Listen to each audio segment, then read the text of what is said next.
Selamat berjumpa kembali dengan kabar buku Tangan Terbuka Media. Bangun jiwa via media.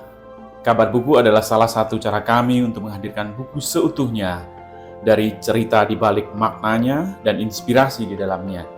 Hingga capaian buku ketika kita bersama berkolaborasi dan berbagi. Dari bengkel Tangan Terbuka Media, saya Kris Hidayat akan memandu kita semua, sobat media sekalian, dan kali ini akan berdialog dengan Pendeta Yoel Indrasmoro.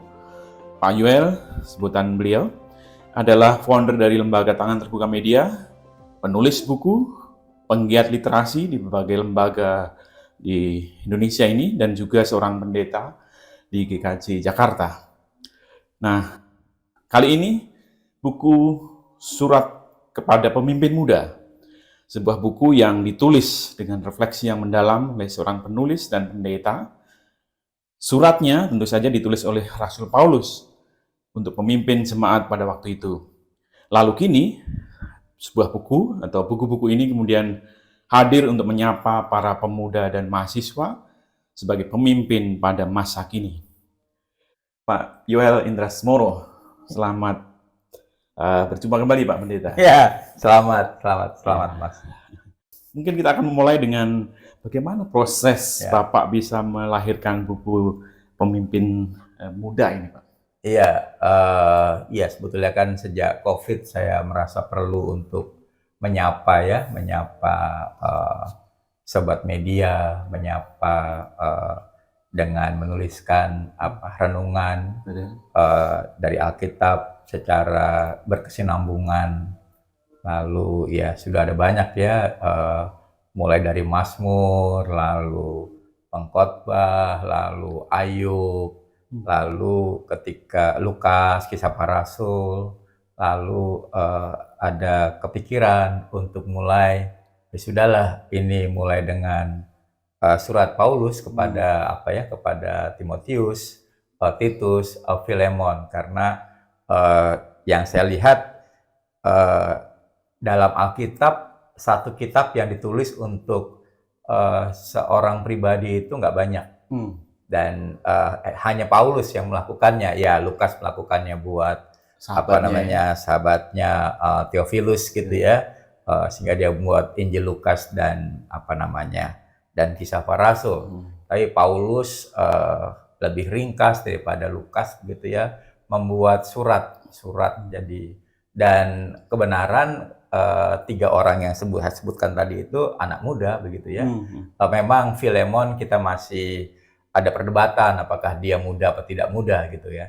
Tapi yang pasti dia lebih muda daripada Paulus, yang pertama, dan yang kedua dia juga pemimpin jemaat muda begitu ya. Jadi apa salahnya itu diikat dalam refleksi dan akhirnya menjadi buku ini, Surat kepada Pemimpin Muda. Jadi kalau mau bicara soal prosesnya, maka sebetulnya untuk membuat buku ini sudah disampaikan setiap hari selama 130 hari. Jadi artinya 4 bulan lebih ya, 4 bulan lebih. 4 buku ya? Iya, 4 buku. 1 Timotius, 2 Timotius, Titus, Filemon. Itu menjadi 130 hari, 4 bulan lebih, dan akhirnya Tangan Terbuka Media merasa kayaknya cocok nih untuk diterbitkan dengan dengan judul Surat kepada Pemimpin Muda. Gitu ya. Lalu kalau Pak Yes kemudian mengkompilasi itu menjadi Surat Pemimpin Masa Kini, apa yang Bapak bayangkan dengan kepemimpinan saat ini? Yes, kalau bicara soal kepemimpinan masa kini, sebetulnya pemimpin dari zaman dulu sampai hari ini selalu dibutuhkan. Dan kita sama-sama tahu pemimpin dari zaman dulu sampai zaman hari ini juga nggak banyak yang baik gitu ya. Jadi ketika sayangnya tidak cukup baik Paulus menulis surat ini kan juga ada banyak pemimpin yang tidak mengerjakan tugasnya dengan baik. Tapi yang menarik juga adalah Paulus merasa perlu untuk meneguhkan tuh Timotius, Titus, Filemon dalam pekerjaannya, dalam panggilannya selaku pemimpin. Lalu saya melihatnya ya sebetulnya buku ini yang menjadi relevan pada masa kini karena Alkitab memang ditulis untuk masa lampau, tapi pasti relevan untuk masa kini. Iya. saya melihat satu kata kunci, seolah-olah Pak Pendeta punya mata baru untuk melihat ini, kemudian menceritakan kepada anak muda sekarang ya. Lalu barangkali temuan seperti ini apakah bisa juga dilakukan oleh anak-anak muda zaman sekarang? Selalu bisa, Selalu selama bisa, ya. mereka menyediakan waktu untuk membaca Alkitab. Tidak perlu satu Alkitab dibaca sekaligus, capek. Ya. Baca saja 1-2 ayat, lalu mereka merenungkannya, gitu ya. Jadi ketika pagi mereka membacanya, lalu merenungkannya seharian itu, maka sebetulnya malam mereka bisa menuliskan apa yang terjadi dengan hari itu berkait dengan bacaan yang mereka baca. Jadi nilai-nilai yang ditemukan itu seolah-olah bukan seolah-olah ya, memang dihayati dari pagi, siang, dan menemukan pesan atau nilai seperti itu ya. Lalu di dalam buku ini mungkin secara Bapak sudah menemukan nilai-nilai tadi ya? Ya, kalau dibilang menemukan ya ada banyak malah. Iya, ada banyak ya, karena kan memang surat ya. Surat itu sesuatu yang menarik sebetulnya. Karena dari surat ini kita bisa melihat bagaimana Paulus, bagaimana hatinya dengan orang yang dikirimi suratnya gitu ya. Dan memang tidak semuanya bicara soal kepemimpinan. Tetapi ketika bicara soal soal integritas, soal panggilan selaku manusia, sebetulnya itu juga yang harus dilakukan oleh seorang pemimpin kan. Jadi ketika menemukan, ini memang bukan buku kepemimpinan, tetapi buku yang meneguhkan ketika pemimpin muda menjadi pemimpin di zamannya. Betul. Dan ini sebetulnya relatif beyond ya di zamannya. Jadi saya duga waktu itu di Yerusalem ada Yakobus, saudara Tuhan Yesus, pasti orang tua gitu ya. Dan ada Petrus yang juga orang tua gitu ya. Lalu untuk gereja-gereja di Asia kecil, Paulus dengan sengaja menempatkan orang-orang muda tuh. Jadi bukan orang-orang tua yang ditempatkan menjadi pemimpin. Dan ini sesuatu yang menurut saya melampaui zamannya ya. Orang muda diberi kesempatan untuk menjadi pemimpin begitu. Lalu ketika buku ini sampai di tangan anak muda atau pemimpin muda zaman sekarang nih, Pak Joel, saya membayangkan mereka akan menemukan sesuatu yang mungkin awalnya yang asing, Pak. Bayangkan zaman sekarang barangkali sudah tidak ada lagi budaya menulis surat kan? Tapi surat ini menyapa kita. Betul. Memang tidak ada budaya menulis surat. Tapi masih ada budaya menulis WA. WA, kalau itu SMS. Itu kan sebetulnya kan ada tulisan ya. Ada tulisan yang disampaikan kepada orang lain melalui media. Kalau dulu medianya kertas, ada pena begitu, maka ini adalah medianya elektronik ya. Dan sebetulnya sama saja sih. Meskipun tidak ada budaya menulis surat, tapi kita masih punya budaya menulis WA, dan menurut saya itu sesuatu yang bisa dipakai ya. Nah, sekarang dengan buku ini, apakah kegiatan-kegiatan itu bisa justru saling menunjang ya? Karena sekarang ada pesan yang memang harus kita sengaja bagikan atau sengaja kita hadirkan ke mereka. Iya, betul. Jadi idenya kan sederhana ini, bahwa ini adalah renungan 250 kata. Kalau di buku ini satu halaman gitu ya. Renungan 250 kata. Jadi tidak panjang, memang pendek, karena ayat yang dibedah juga cuma 1-2 ayat, bahkan kadang 1 gitu ya, paling banyak 3 gitu ya. Dan sebetulnya ketika kita membagikan tulisan kita, ya itu salah satu cara sederhana ya untuk mengomunikasikan apa yang kita dapatkan dari firman. Dan ini sebetulnya kata lain dari memberitakan kabar baik ya. Iya, menarik juga Pak Pendeta, justru mulai dari hal yang sederhana. Tetapi saya tidak membayangkan itu hal dilakukan sederhana, karena Pak Yoel pasti sudah belajar di sekolah teologi, belajar menulis. Nah, lalu apa yang Bapak ingin bagikan kepada mereka supaya bisa mengikuti buku Bapak ini sebetulnya sederhana, tetapi bisa memberi makna yang dalam. Sebetulnya sih kalau bicara soal anak muda, saya bisa ingat anak saya sekarang tingkat 3 ya, tingkat 3 lalu ketika dia masih bergumul dengan sekolahnya dan pencarian sekolah, dan hebatnya dia membaca Ayub. 17-18 tahun baca Ayub, dan dia baca kitab Ayub, saya tidak tahu apakah dia menuliskan apa yang menjadi renungan dia, tapi sebetulnya itu juga hal yang sederhana. Kalau untuk buku ini sebetulnya kalau mau begitu ya, ikuti saja ayatnya dibaca gitu ya. Anggap saja tulisan ini adalah rekan dialog. Rekan dialog, lalu dibandingkanlah antara ayatnya dan refleksi yang refleksi di sini. Lalu dalam perjalanan seharian itu dipikirkan.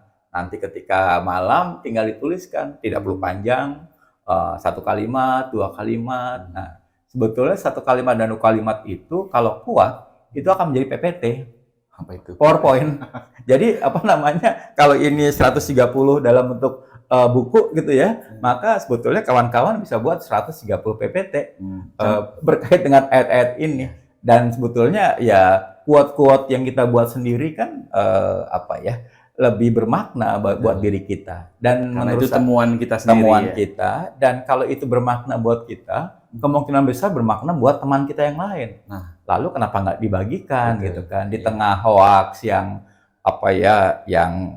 selalu berseliweran gitu ya, saya rasa baik kalau kita mau membagikan quote-quote yang kita buat sendiri gitu ya. Memang pertanyaannya adalah kau kan bukan sekolah teologi, tidak punya skill teologis gitu kan, tapi kan kita adalah umat Allah. Saya masih ingat kuliah Pak Ihromi, guru perjanjian lama saya, membuka kuliahnya dengan kalimat begini, saya akan menemani saudara membaca. Saya akan menemani saudara membaca. Itu Pak Ihromi yang sudah profesor disampaikan kepada mahasiswa. Betul. Dan sebetulnya teologi cuma satu, membaca. Gitu ya. Jadi bukan bukan berpikir gitu ya. Ya berpikir boleh, tapi dimulai dengan membaca. Ketika kita membaca firman, maka mau tak mau firman itu memenuhi otak kita, memenuhi hati kita, dan memenuhi tubuh kita gitu kan. Dan akhirnya kita menjadi menerapkannya. Aneh rasanya kalau nggak diterapkan. Tapi dimulai dengan membaca. Sampai ketemu yang PPT yang Bapak sampaikan. Namanya sekarang bukan PPT. Apa namanya? FOP. Oh ya. View of point kata. Sekarang. Ya, saya masih jadul ya, masih PPT gitu ya. Tapi intinya adalah nanti bisa dibuat dengan Canva gitu ya, lalu dibagikan gitu. Dan itu cara sederhana bagi kita mengomunikasikan kabar baik. Gitu ya. Dan kalau emang ini sungguh-sungguh karya Allah, itu pasti akan bangun banyak orang, gitu ya. Ya, saya beberapa waktu kemarin kembali ke kampus dan melihat anak muda yang lagi masukin kampus. Jadi saya membayangkan zaman dulu itu waktu kuliah itu padat ya, Pak. Pak Iya juga. Jadi ada kekhawatiran juga. Bahkan membaca buku pun nggak sempat lagi. Nah, apa saran Pak Pendeta supaya kita punya keseimbangan, mungkin ya mengerjakan tugas, tapi juga kita membina diri seperti yang tadi, Pak. Iya, mungkin zaman sudah berbeda ya. Zaman dulu ketika kita tidak punya PDF yang banyak, Google belum ada, kita merasa perlu baca buku banyak-banyak, buku banyak-banyak. Agar kita merasa bisa lebih tahu dan bahagia kalau kita merasa lebih tahu ketimbang orang lain gitu ya. Tapi mungkin sekarang yang perlu kita lakukan adalah kita dibantu oleh Google.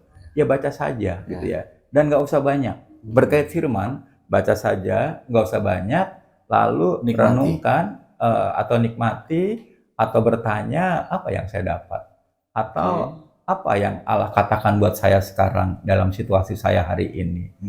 Situasi saya hari ini bisa ketika kita susah, ketika kita putus pacar, ketika nilai kita jelek misalnya gitu kan. Dan sehingga di situ kita bisa mendengarkan suara Allah sendiri. Apa yang Allah ingin nyatakan kepada kita hari ini. Jadi mulai dari pertanyaan apa yang saya dapatkan, apa yang saya gumulkan dengan kehidupan real kita, kemudian apa pesan Tuhan bagi kita. Lalu apa yang akan kita lakukan? Apa yang kita lakukan. Baik. Iya, mungkin kegiatan apa yang kita lakukan di Tangan Terbuka Media adalah berbagi buku ini sebanyak mungkin ke tangan mahasiswa dan pemuda sekarang. Apa rencana Pak Yoel ke depannya nih? Iya, kami sih pengennya ya setiap orang muda itu menulis gitu ya. Karena dengan menulis kita bisa merumuskan buat diri kita dan mungkin baik buat orang lain rumusan itu. Dan ketika membangun diri kita, saya percaya bisa membangun buat orang lain. Dan itu hanya bisa kita lakukan dengan hidup di sekitar firman. Mulailah dengan membaca gitu ya, membaca. Memang banyak orang juga bertanya kenapa Tangan Terbuka Media masih bikin buku cetak gitu ya. Buku cetak. Ya tentunya ada satu pelayanan kami yang tidak buku cetak kan. Kita punya Sabdamu Abadi yang tiap hari lewat WhatsApp. Itu memang tidak buku cetak. Tetapi buku cetak sebetulnya punya punya keunggulan dibandingkan buku elektronik. Dia tidak perlu listrik. Dia hanya perlu perlu dibuka, perlu sinar. Dan sekali lagi karena ini bukan novel, jangan baca semuanya habis gitu ya. Karena ini bukan novel, tapi bacanya satu-satu. Sama kayak baca Alkitab. Saya ada masa ketika saya baca Alkitab itu cepat gitu ya karena merasa sebagai novel gitu. Tapi yang ini baca saja, misalnya dari Paulus, Rasul Kristus Yesus, menurut perintah Allah, Juru Selamat kita, dan Kristus Yesus, pengharapan kita, kepada Timotius, anakku yang sah dalam iman. Ini aja udah banyak bicara gitu ya. Misalnya dari Paulus, siapa Paulus, dan ternyata dia melakukan itu karena perintah Allah. Lalu kepada anakku Timotius, oh kok bisa ada anakku yang sah dalam iman? Apa ada anak yang tidak sah dalam iman gitu ya? Atau apa maksud anak yang sah dalam iman? Dan ketika itu kita renungkan, kita bisa dihidupi oleh firman. Firman itulah yang menghidupkan kita. Dan ketika kita hidup oleh firman, di dalam firman, maka seperti itu panggilan kita selaku umat Allah. Dan kita bisa mengajak orang lain juga untuk berkumpul di sekitar firman.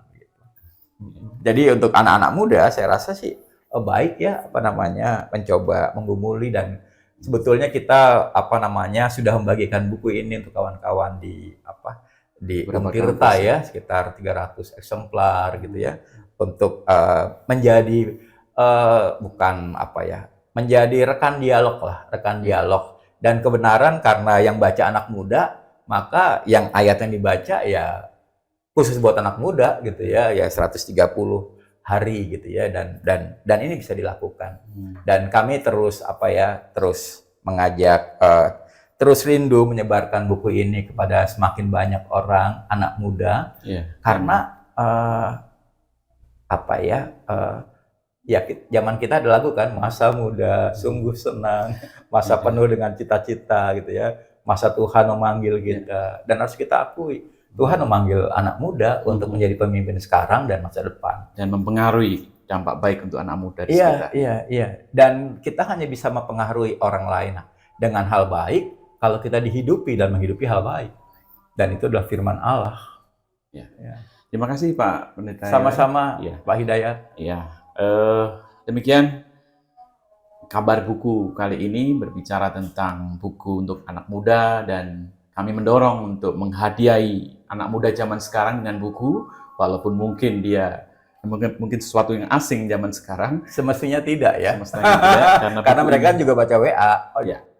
Buku adalah hadiah yang bisa dibuka berulang kali, itu kata Carnation Taylor dalam satu quote-nya yang barangkali kita bisa tiru untuk menghadiahi sahabat kita, anak muda zaman sekarang, terutama yang sedang bergumul untuk menjadi pemimpin masa kini.